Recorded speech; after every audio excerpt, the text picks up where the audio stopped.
Congress senior నేత D Srinivas కన్నుమూశారు. కొంతకాలంగా ఆయన అనారోగ్యంతో బాధపడుతూ ఉన్నారు. ఇవాళ తెల్లవారుజామున ఆసుపత్రిలో ఆయన చికిత్స పొందుతూ మృతి చెందారు.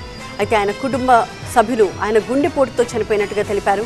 తెల్లవారుజామున 2:45 ప్రాంతంలో డిఎస్ తీవ్ర అస్వస్థత గురైనట్టుగా ఆయన కుటుంబ సభ్యులు చెబుతున్నారు. వెంటనే ఆయన్ని సిటీ న్యూరో హాస్పిటల్కి తరలించారు. తెల్లవారుజామున 3 గంటల ప్రాంతంలో డిఎస్ చనిపోయినట్టుగా సిటీ న్యూరో హాస్పిటల్ వైద్యులు ధృవీకరించారు.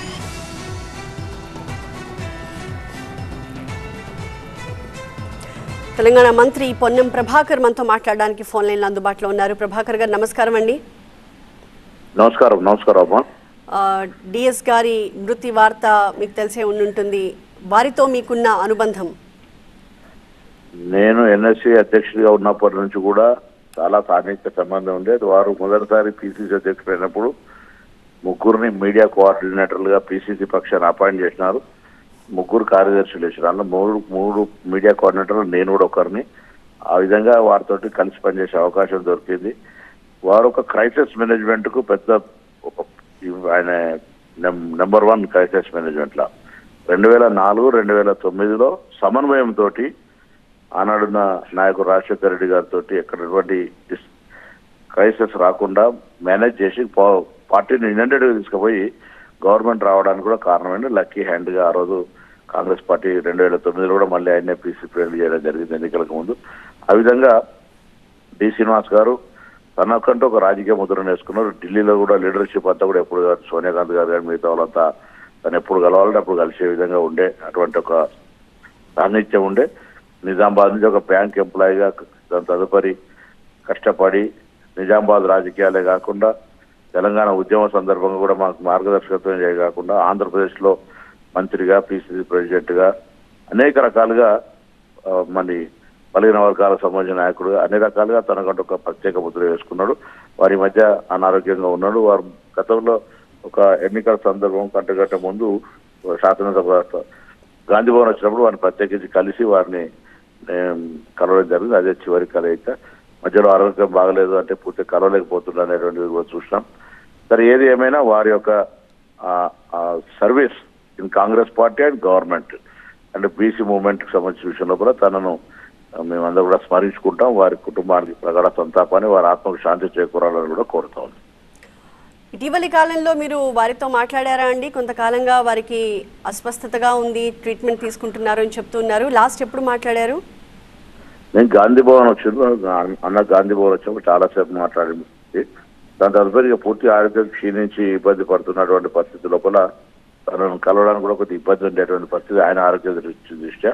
సరే, అంతకుముందు చాలా రెగ్యులర్గా అంటే పార్టీ ఆర్గనైజేషన్ మ్యాటర్స్ కావచ్చు, లేకపోతే తన జిల్లాకు వచ్చినప్పుడు కావచ్చు, లేకపోతే పార్టీ ప్రోగ్రామ్స్కి వచ్చినప్పుడు కూడా ఎప్పుడు కూడా ఒక పర్సనల్ బ్రదర్ లాగా నేను మూమెంట్ ఉంటుండే. మాకు అటువంటి ఒక సాన్నిహిత్య సంబంధం ఉంది. 2009లో నేను కూడా పార్లమెంట్ మెంబర్గా నాకు బీఫామ్ ఇచ్చినప్పుడు యాక్చువల్గా నేను ఎమ్మెల్యే పోటీ చేయాలనుకున్నప్పుడు పార్టీ నాకు ఎంపీ నిర్ణయం చేసింది. అప్పుడు కూడా అరే నీకు ఎమ్మెల్యే అనుకుంటే మరి ఎంపీ వస్తుందంటే గెలిచి వస్తాను అని చెప్పి తర్వాత ఆయనతో సన్మానం చేస్తానని సన్మానం కూడా చేసింది. అట్లా అంటే మనిషిని ప్రోత్సహించేవాడు.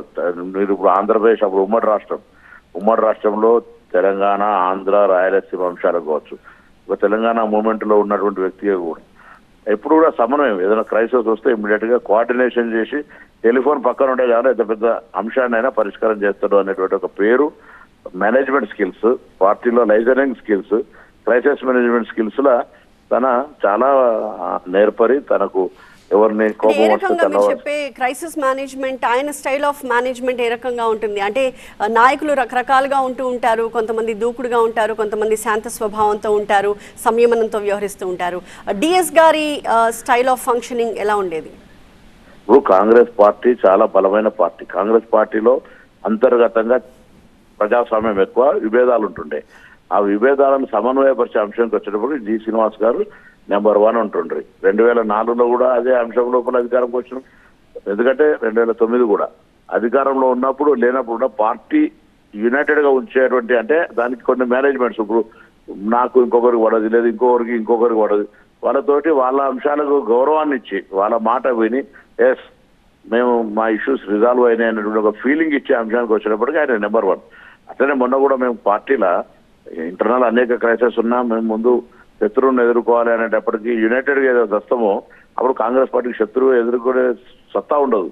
అట్లా డి శ్రీనివాస్ గారు అటువంటి క్రైసిస్ మేనేజ్మెంట్ అంటే గ్రూపులు, జిల్లాలు, అంశాలు, తెలంగాణ ఇన్ని అంశాల మధ్యలో చాకచక్యంగా నడుపుకుపోయేటువంటి ఒక తెలివి తనం ఉండే అనేటువంటిది మేము దగ్గర నుండి చూసినాం ఆయన దగ్గర.